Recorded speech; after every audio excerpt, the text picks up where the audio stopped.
waiting for Reverend Carol to come. Surprise,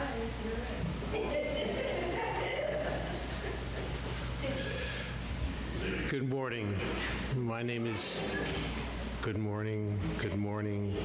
My name is David Howell, and I am the worship associate for this morning. Welcome. I want to say welcome back to myself. I was gone all summer until just last Sunday and realized when I came back how nice it was to be here. We accept all people. If this is your first time here, that's the first time you heard that. For those of us who have been here a long time, we have heard it over and over and over again, but we really mean it. It doesn't matter what your doctrine is. It doesn't matter what your political beliefs are. It doesn't matter, there she is. It doesn't matter what your personal life may be in all sorts of ways. We are here to welcome each other and join in the pleasure of each other's company and to listen to each other and to learn from each other and to appreciate. Some of you coming back after a while, some of you here virtually with, if I happen to have not met you, my name is Reverend Carol Bodeau. My pronouns are she, her, and hers, and I am privileged to serve here as minister. Next week is going to be a festival of all things unexpected. So, pets. If you've never been to our animal blessing service, it's going to be outdoors. If the weather's bad, we will be in the rooms that don't have carpeting, so we will not be in this room, okay? We will be either in the, or outside in the garden, because pets. So you can bring your dog, you can bring your cat, you can bring your iguana, you can bring your rabbit, you can bring your bird, you can bring your snake in a cage, you can bring a picture. Any animal that you bring needs to be somehow contained on a leash or in a carrier or whatever. But we will be celebrating our animals. And then that has a domino effect, as David mentioned. Potluck gets moved because it's just too complicated.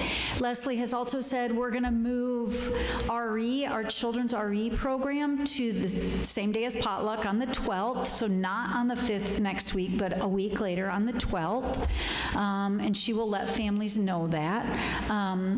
And it means that for building your own theology on the 12th, we'll probably end up starting, maybe a few minutes later. We'll see how the animal situation goes. If you are coming to building your own theology and you are bringing an animal, check in with me today about that situation. So that's the other announcement. Today we are starting our Building Your Own Theology class. So everybody is welcome to that, whether you signed up or not. You don't have to be signed up for that. Starting at 12:30, back in the conference room, we will be starting what will be going on for a number of months, our conversation about how we create our own belief systems. Because in Unitarian Universalism, we do craft our own belief systems rather than having them be something that is already agreed upon before we get here. We craft our own. So that is something that you can start participating in today. You don't have to show up every time, although it's great if you can. And you don't have to have a book because it turns out they're out of print. So we're just going to be crafting this conversation amongst ourselves. Couple other things you need to know about. The church retreat at Rock Island State Park is coming up soon. We did cancel some of the cabins because we had so few reservations already. There are a few rooms left. Now, if you're like, oh, I really wanted to sign up and I didn't do that, Rock Island probably has some cabins available for that weekend because we just canceled a few of ours. So you can do that. You can go ahead and reserve a cabin yourself. That's possible still. But we do have a few more spaces left through the church's reservation. That is the weekend of October 24th, 25th, 26th. If you are interested in that, please let me know right away so that we can make sure we have those reservations figured out. Also, an event that's coming up that I want you all to know about. You've been hearing a little bit about our Tennessee UU Community Action Network. That is a new network that has been formed collaboratively amongst the UU churches in the area to do social justice work together. It's T-U-U-C-A-N, toucan. So if you hear people talking about toucan, it's not the bird, it's the organization. And this is the most successful we have been as a cluster at creating a community action network. It involves all the churches in the Tennessee, in all of Tennessee. On October 18th, in a couple of weeks, they are holding their first regional gathering in Nashville. So that's on Saturday the 18th. I'm hoping to go. It is a 3-day event. You can come in on Friday night, stay Saturday, stay there Sunday for worship. I'm planning on driving out just for Saturday. So I will probably put out a sign-up sheet, but certainly if you are interested in going to that and want to carpool, learn more about the Justice Network and the kind of work they're doing, please let me or our office know so that we can start to coordinate that. There's a lot going on, a lot going on. Okay, logistics aside, this is a time that we come together to kind of center ourselves, get focused on what's important, and really let ourselves take a breath for 1 hour to think about things more deeply. So in a moment, I'm going to invite our bowl to sound. And when I invite the bowl to sound, today we're going to be talking about how we manage pain, sadness, what we do with old sadness, old hurts in our hearts, and those both we've experienced and those we've caused. We're going to be talking about that today. So as I invite the bowl to sound, what I want to invite you to do is just open yourself up to reflecting on those kinds of things.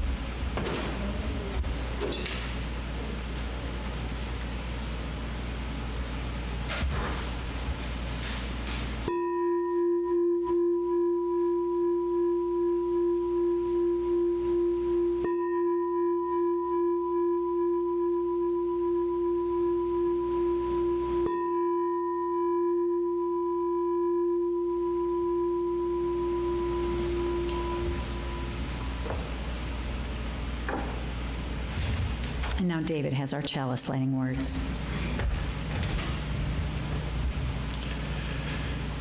Carol will light the chalice.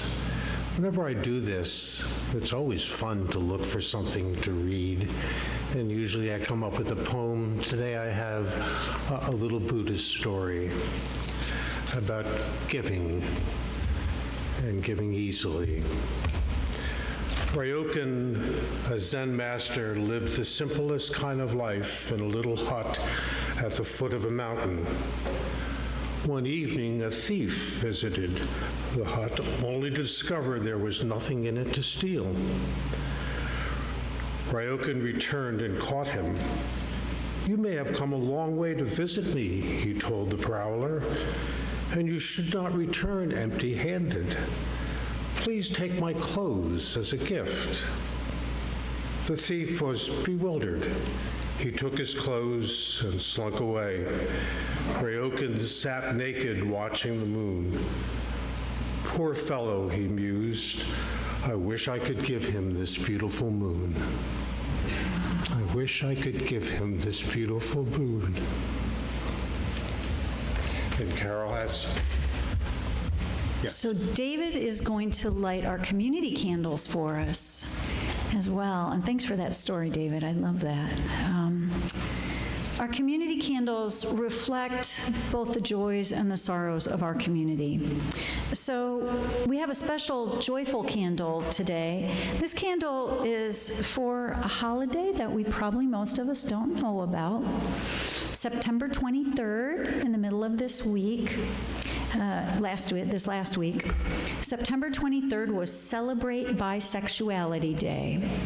And as a welcoming congregation, part of what we do is we make sure to affirm our LGBTQ plus community. And so we try to mark special events that are important for our LGBTQ plus community. I would just like to say, have a little shout out to everyone who's wearing your rainbow lanyards right now. I see a whole bunch of rainbow lanyards out there on name tags.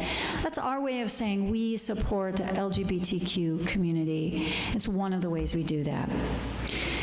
And our candle of concern. There are no shortage of concerns right now. There are things to be concerned about all around the world and right here at home.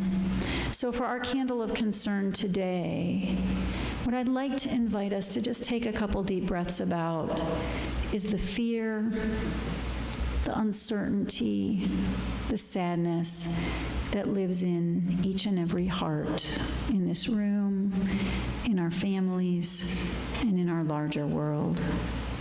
Let us just take a deep breath and allow ourselves to feel and be present with the suffering of the world.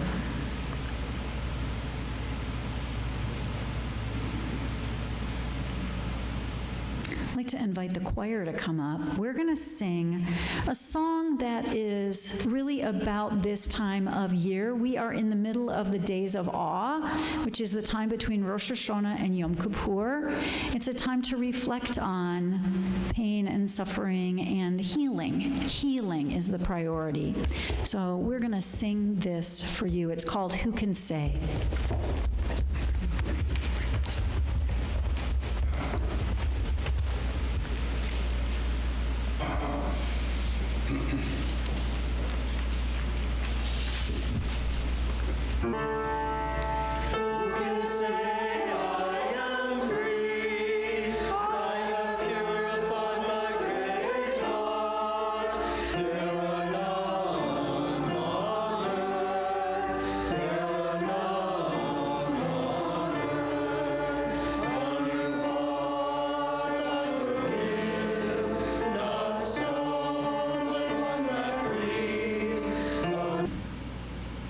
Of shame, of blame, of sadness or anger, judgment, mistakes we've made, deep, loud. Do we know anybody who's truly cleared those things from their heart? The next line says, may this day make us strong, like a tree of life with good fruit. So the time we're in right now is the time between Rosh Hashanah and Yom Kippur. It's an important time. It's an important series of days. I mentioned this last week. Rosh Hashanah in the Jewish tradition is New Year's. It's New Year's. It's the beginning of a new year. And in our Western tradition, New Year's is like a big party. But in this tradition, in the Jewish tradition, New Year's is a time to kind of clean house. Not just your house, but your emotional house, your spiritual house, your thoughts, your feelings. And this particular line from the poem, may this day make us strong like a tree of life with good fruit, it refers to a very particular symbol in the Jewish tradition that's important all the way through the year, right? The tree of life, one of my tree of life necklaces today. The tree of life appears in many, many, many traditions. It appears in the Torah, in the Jewish scriptures. It appears, it's from that story about the tree of life and the tree of knowledge of good and evil that we hear about in the Christian tradition, right? In the Christian scriptures, but it's in other traditions. It's in the traditions of the ancient, all kinds of traditions of the ancient world. The Celtic tree of life is an essential symbol in the Celtic world. And the Norse tree of life is called Yggdrasil, right? It's in all kinds of different traditions. What it represents is our ability to connect the sacred and the profane, our day-to-day grinding human lives with something more pure, something more transcendent, something bigger. In some traditions, those are called the upper and lower worlds, but you could call them whatever you like. The idea is that the tree represents how things go down in the earth and down in the dirt, and they also go up into the sky. Those things are different, but we can connect them. The tree of life represents our ability to reach down into this reality with all its challenges and difficulties and struggles, and at the same time reach for something bigger like clarity or our values or truth. And the next line is, may we now forgive that we may live. So something about the tree of life, being able to reach up and get that perspective, helps us have perspective that allows forgiving, and that's more life-giving. The ability to reach upwards to a greater, more transcendent meaning facilitates forgiveness, which is what Rosh Hashanah and Yom Kippur are all about, right? So there's New Year's, and then there's these 10 days, the days of awe, when we're supposed to reflect on the last year. We're in the middle of that right now. Things that were hard during the last year, struggles we had, ways that we did things we regret, and ways that other people did things that hurt us. It's a time to them to unexpected struggles and to let them go so that we can start the new year fresh. Forgiveness is central to that. But sometimes it can be hard to forgive, right? Sometimes it can be really hard to forgive. And when I say forgiveness, I don't mean saying, yeah, I'm over it. That is not forgiveness. In spiritual practices this morning, we did a clearing meditation of clearing out all the things we're holding on to from the past, or even worries or expectations about the future. All the things we hold on to that don't help us, that are not serving us, that keep us from being fully present right now, right here, right? And we talked about how easy it is to just tell ourselves a story when something happens that we're just over it. Oh, that's okay, I've gotten past it. But sometimes we're holding on to things we don't realize we're holding on to. So when I say forgiveness, I don't mean just telling ourselves the story that we're over it. I think we have a hard time sometimes understanding what forgiveness really is. So to me, forgiveness doesn't mean pretending it didn't happen. That's not forgiveness. It also doesn't mean letting someone off the hook, right? A lot of times we don't want to forgive someone who did something that hurt us because we don't want to let them off the hook. Anybody ever had this statement said to you, said it yourself, or thought about it? I don't want to be a rug. I don't want people to just walk on me. I don't want to let them off the hook because I don't want people to just walk on me, walk all over me, right? Well, that's not forgiveness either. That's not what forgiveness means either. Forgiveness is when we look squarely at something that has happened. We own it, our part in it, whether that's receiving pain or causing pain, and consciously choose to release it so that we can move forward. It is possible to do that and still have good boundaries. We have a tendency to think that if we're soft and mushy and forgiving, we won't have good boundaries. I want to say that really clearly. It is possible to have good boundaries around harm and to do that with love and compassion. We have a tendency to think and act like boundaries, and this gets in the way of forgiveness.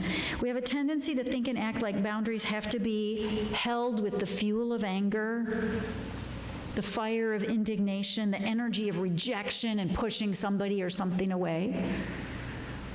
Right? Just think about that for a minute. How much do we hold in our bodies that the only way to have a good boundary is to be angry or indignant? I'm right and they're wrong. We do that. But it's not necessary. A boundary can be held with loving acceptance, with open connection, with embracing another person's humanness, regardless of the action that required the boundary, right? And I want you to sit with that for a minute, because that is a triggering thing to say. It's a triggering thing to say, particularly right now in our world, and particularly in a UU congregation. It can be triggering to say boundaries with love and compassion. What comes to your mind when I suggest that we might do that? That we might lovingly hold others, a person or a group, accountable? That we might use kindness as the way to change things? That can be hard. We associate strength with anger. We associate strength with force. We associate power with power over. And yet, maybe that's part of the problem. Every action causes an equal and opposite reaction. Basic science. Basic Newtonian science, right? Every action causes an equal and opposite reaction. If David stands next to me and I push him, chances are when he gets back up, he's going to push me back. But if I'm able to do something with kindness, it's less likely to trigger unkindness as a response. Now, of course, that's easier with people we know and love already, right? If you're in a relationship with someone and you've already established that you love each other and that you agree about most things and that you're basically on the same side, it's pretty easy to say, okay, what was going on with you right then? That hurt me. But it's not always easy. In the Jewish tradition, in the days of awe, we are meant to consciously reflect on the things that might require forgiveness of ourselves and of others. Because I guarantee you that I have done things in the last year that I would think, wish I hadn't done it that way. Could have done that better. Shouldn't have sent that email. Wish I'd been kinder with my words. Shouldn't have said it that way. Right? Could have made a different phone call, whatever it is, right? This is a time to reflect on what things happened in the last year that I might need to forgive myself for, or I might need to forgive somebody else for. Now, those kinds of things are part of being human. That's all there is to it. We are going to do things intentionally and unintentionally that cause harm. And they can be hard to revisit, especially if the pain is still fresh or if the shame or the regret are raw. And yet, in this particular Jewish tradition, the practice of actively choosing to look at, to revisit those hurts, is what gives life. It's life-giving. It's what purifies and renews the heart so that we can live truly in good health like the tree of life bearing fruit. Let me ask you this question. How many of us, you do not need to raise your hands, how many of us in this room have old hurts that take our attention now and again? We're thinking about it, something triggers a memory, and there we are right again. It takes so much energy to hold on to that stuff, right? But we don't have a lot of good techniques for healing it in this culture. So those hurts tend to sit in us, the sadness, the unkind word, whether somebody meant it to be unkind or not, we heard it as unkind, right? It takes energy, but it can be really, really, really, really scary to directly address it. We are some like to fight, conflict avoidant people. And I would say that in a lot of ways that's particularly true of UUs. we have this idea that we're supposed to be kind and compassionate. So we don't like to raise conflict, but we do kind of like to have fights about certain things. So think about that for yourself. Are there ways in which you're conflict avoidant, but can be kind of willing to have a fight about something even internally? It can be my own defensiveness. It can be almost impossible sometimes to say, and I mean say this with love and compassion for yourself and the other person, not with rage or judgment or indignation. Hey, we need to pay attention to this. It can be easier to say it with rage and indignation, the equivalent of, you jerk, don't ever do that again. But it's really different to say it with kindness, to say it with love. That hurt. It's a lot easier to talk about someone behind their back when they've caused us harm than to speak directly to them with compassion. But something is important here about these kinds of direct, loving communications. If you think about it, that's the only way to foster continuing relationship. All the other options, talking about someone behind their back, pretending we're okay when we're not, holding on to the anger or the grudge, whatever it is, even if it's we're embarrassed, even if it's shame about something I said or did, and we don't address it, all of those things break down our friendship or our partnership. They make it harder to interact. They mean that every time we're in the presence of that person, we feel something, and it's not a pleasant something. When we are able to openly address these things, it fosters relationship. It fosters connection. It fosters openness. We have all seen in our lives, in ourselves, in our families, in our communities, and now in our nation, that when we hold grudges, it just gets worse. It just gets worse. We are poorly practiced at honest, loving accountability, at facing and naming and addressing our personal and collective pain and shame with kindness rather than cruelty. And I'm going to argue that that is slowly but surely eroding the very fabric of civil society. Right? Our inability to do this in ourselves and in our close little networks makes it even harder to do it when the people we're struggling with are further from us emotionally or socially, right? It's a pretty dramatic assertion, right? But here's basically what I'm saying. Our individual and personal inexperience with dealing with pain in a loving, compassionate way. Our inability to hold boundaries without breaking relationship. Think about that for a second. Hold a boundary without breaking relationship. So you're keeping the relationship, you're keeping the connection, but you're holding the boundary. That is tricky. Our inability and our lack of experience doing that is causing serious harm to our very culture. I do, in fact, believe, Jay, that we have to be the change we wish to see in the world, right? It starts with me.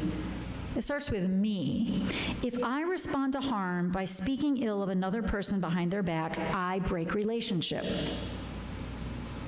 If out of defensiveness or fear when I feel threatened by someone, if in response to that I turn away instead of opening a connection, I'm out of relationship. If I have caused harm and I turn away and act as if it didn't happen, I break relationship. Of course, there are situations where there's not a relationship. Okay? Of course I'm not suggesting you go find the person the most different from you and walk up and say, let's be friends. That is not what I'm suggesting.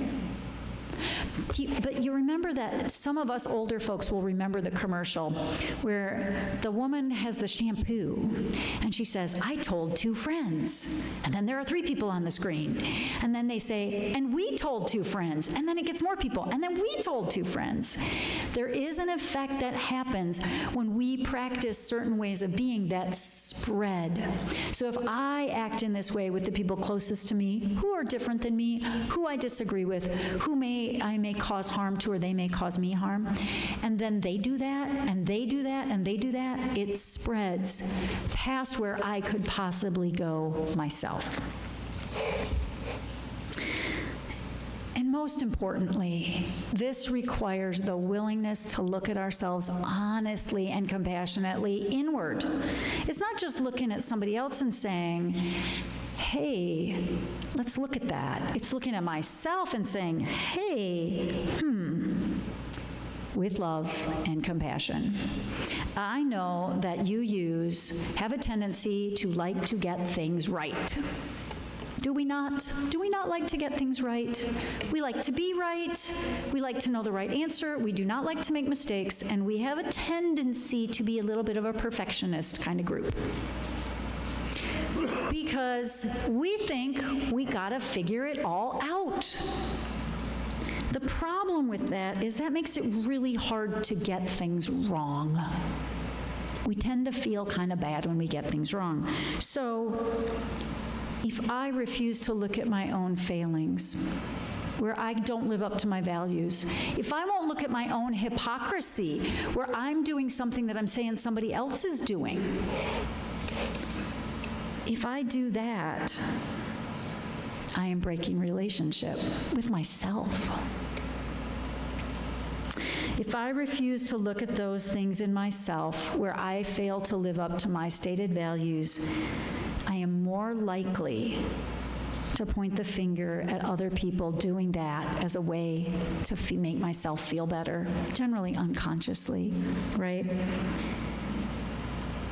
Why is that? Why is it that we have a tendency to be able to pick out in other people the things we don't want to admit in ourselves? Right? Things we don't like in ourselves, we have a tendency to find it pretty easy to see it in somebody else too. Right? The whole scapegoating concept. Why does that exist? How does that work? What's the psychology behind that? Here's what I think about that, one piece of it. If we live in a culture where it's not safe to be human, where it's not safe to make mistakes, somebody's got to be at fault. And we don't want it to be us, because that's really painful. That's really painful. Now, you do not need to raise your hands.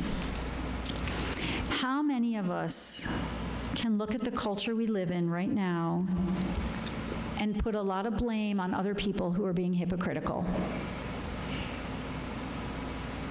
who we think are not living up to their values?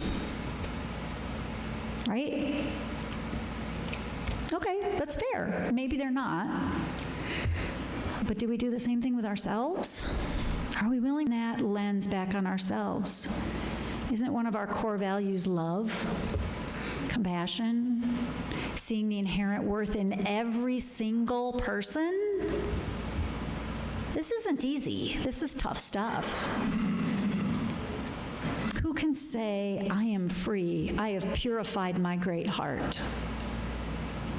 There are none on earth. There are none on earth.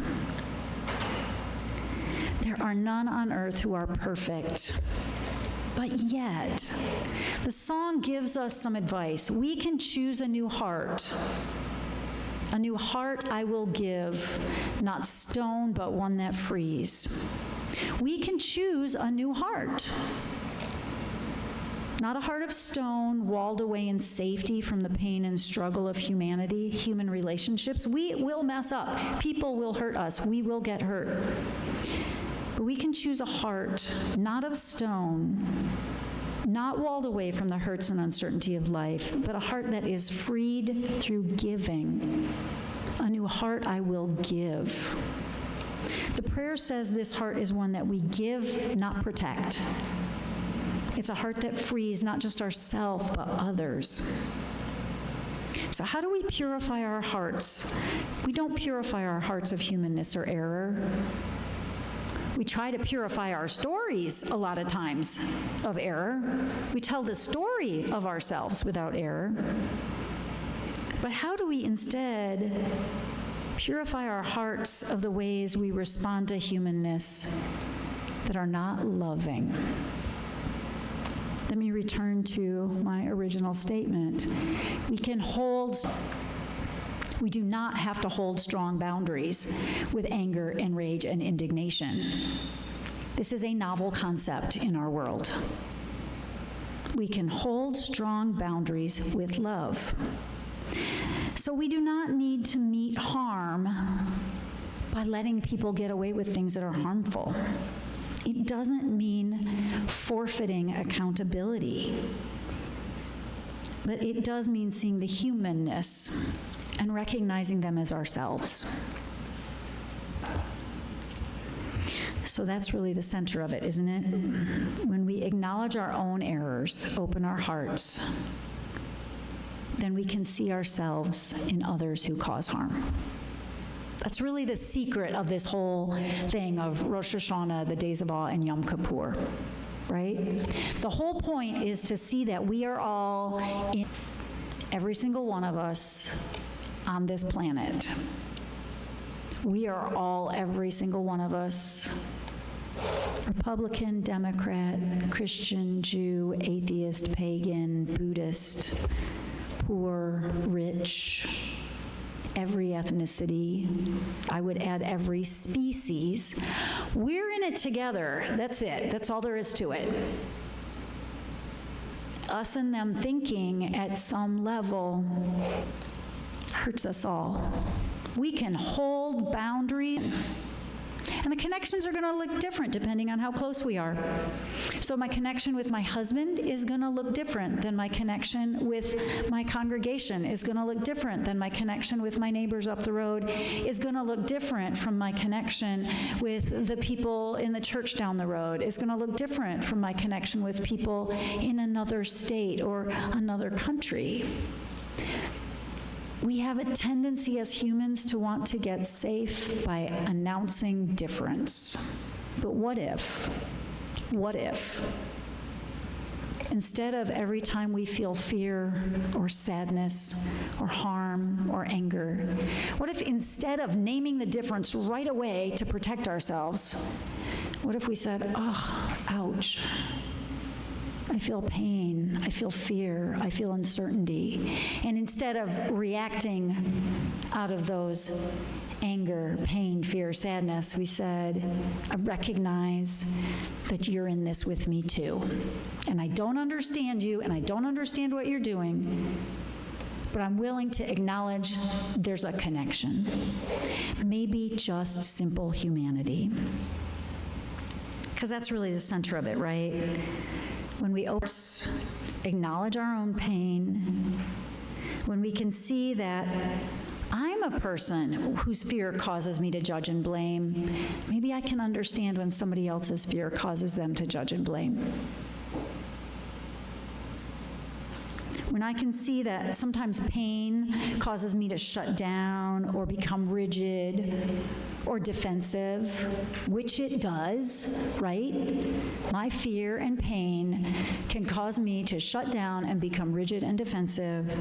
But if I can acknowledge that in a context of compassion, maybe I can see that that happens to other people too. Maybe I can see their rigidity and their judgment and their defensiveness as the way they're dealing with some pain. And maybe I can acknowledge that. Maybe when I acknowledge my uncertainty or my overwhelm about the world, when I acknowledge that that's making me bitter and making it really hard for me to function, maybe I can have compassion for somebody else who's doing the same thing, all right?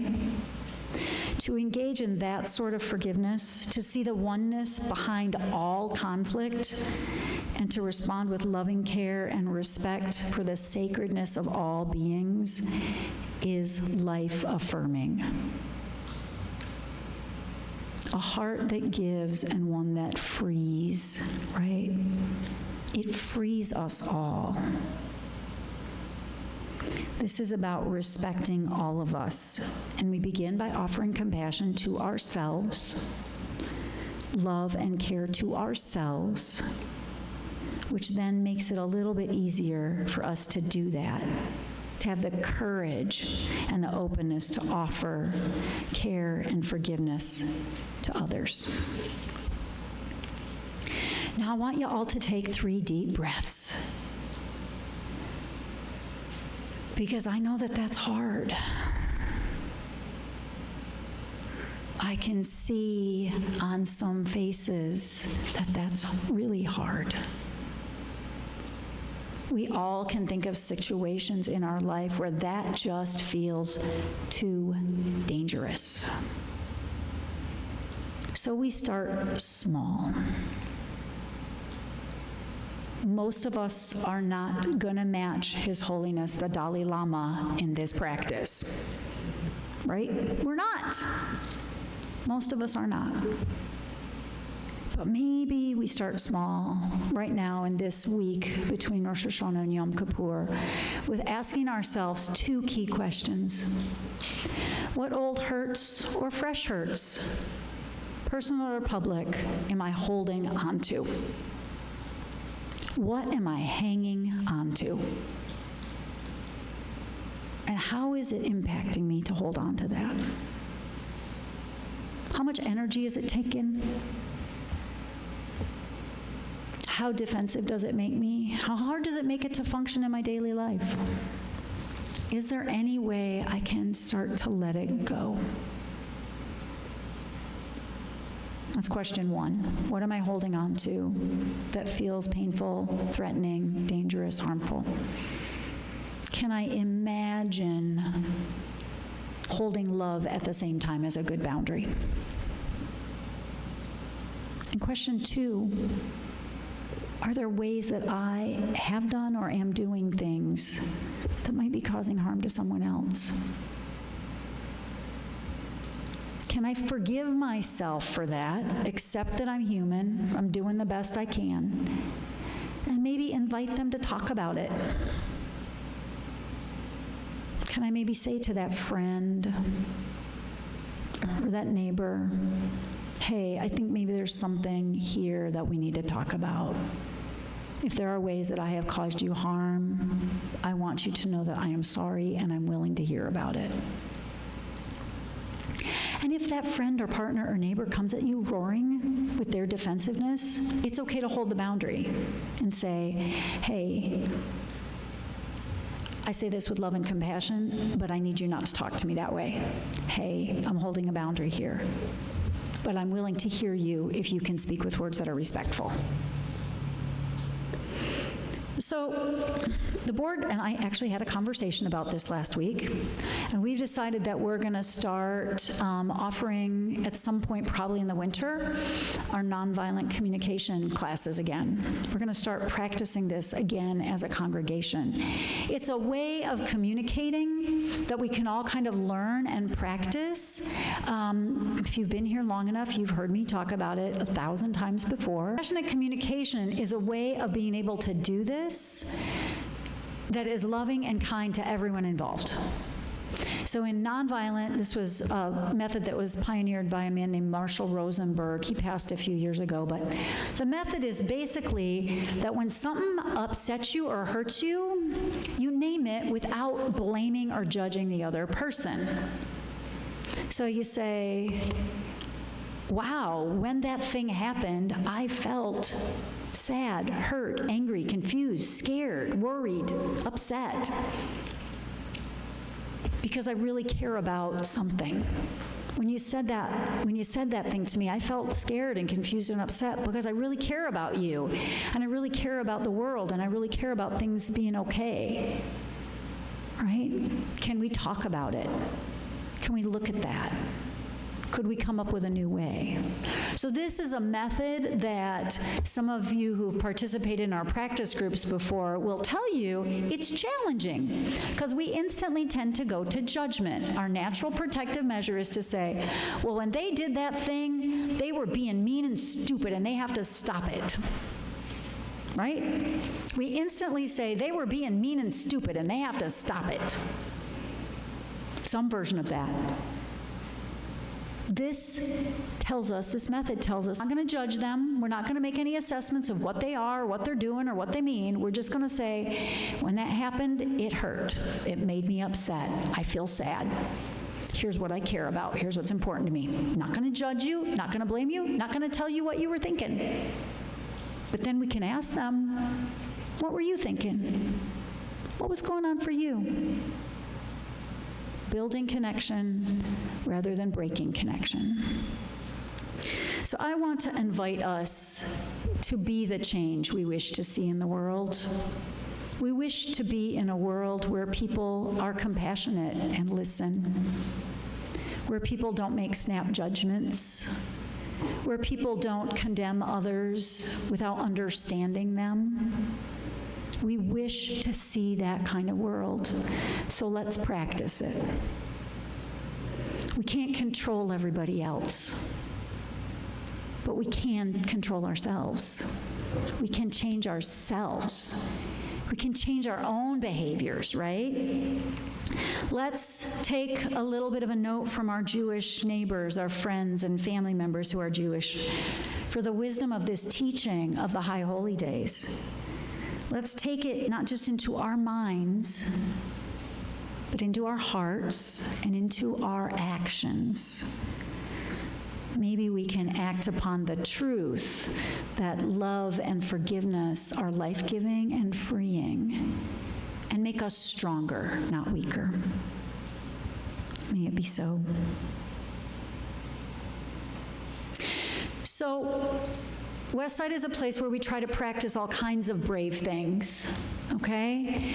Growing, learning, changing, thinking about things in new ways, and taking action in the world to support the world.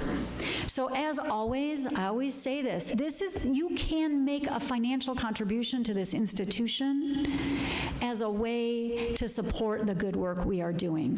QR codes, always available, box in the back of the room. We are currently about to shift to our new partner for the next quarter. Our partner until today has been Keep the Tennessee River Beautiful, but we are shifting to mobile meals. So October, November, and December, our partner is going to be Mobile Meals, which is one of the organizations we support to reach out into the community and take action to live our values, okay? There are lots of ways we do that.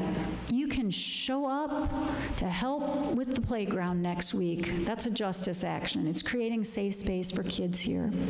You can support our partners. You can just try the experiment of speaking your truth without blame or judgment to someone you care about. I want to tell you about a couple other opportunities right now that are important. CARM, the Knoxville Area Rescue Ministries, is launching its coat campaign for the cold season. So Coats for the Cold starts October 20th and goes through November 7th. Now, I need to make a little statement about CARM for us. I have had people say to me, we shouldn't support CARM because of some of their religious and political practices. And I support anyone who feels that way. But I have said I will not stop naming that as an organization that we have a connection with. We continue to, you can, if you choose to donate used items to CARM, we in fact get cards back that come to me in the mail quarterly. For every donation you give to CARM and you name Westside UU Church, they will take note of that, and they calculate that every quarter, and then they send me cards for cash that I can give to people to go to CARM and get things they need. So we have maybe some disagreements theologically. Maybe we have some disagreements politically, but we share, what do we share? We share a common desire to make sure people are safe and warm to what we share. our combined humanness and our desire to keep people safe during the winter. So if you feel so inclined, we can gather coats here, or you can take them directly to CARM. Their Coats for the Cold program is from October 20th to November 7th. Also, I want to just give a short plug for the Minister's Discretionary Fund. So there is a fund that we keep here that is for me to use to support individuals or families in the congregation or the community that are having crisis level needs, whether that's rent that they can't make, or utility bills, or medical bills, or emergencies that they are facing.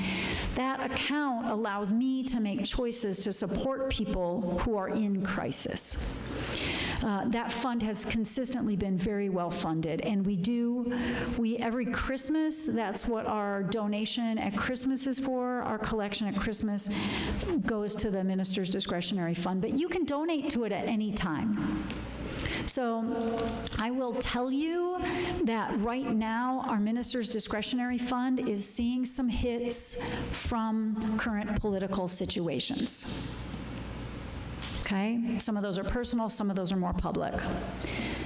The discretionary fund, I have used it multiple times in the last few months to support individuals and groups who are experiencing financial crises because of political situations in our country.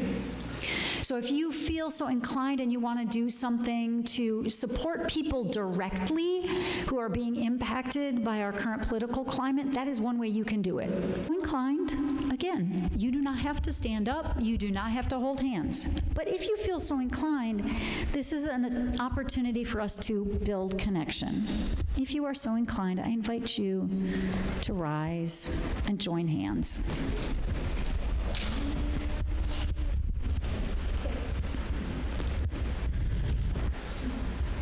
It doesn't seem like a very brave action, but this is sort of a brave action. Think about how many times in your week you go hold hands with a bunch of other people. It's kind of weird, right? This is not the kind of culture that is out there. Look around this room. There are people in this room you disagree with about some things. There are people in this room who are different than you. But we choose to see what we have in common rather than how we're different. May we take that spirit out into the world, into the day, into the family, into the neighborhood, into the state, and into the world. Let us remember that in each person there is the desire to be free, to be whole, to be well, to be at peace. May we remember that and be vehicles of encouraging that in ourselves and one another. Go in peace and with passion to make the world that we want to live in. May it be so.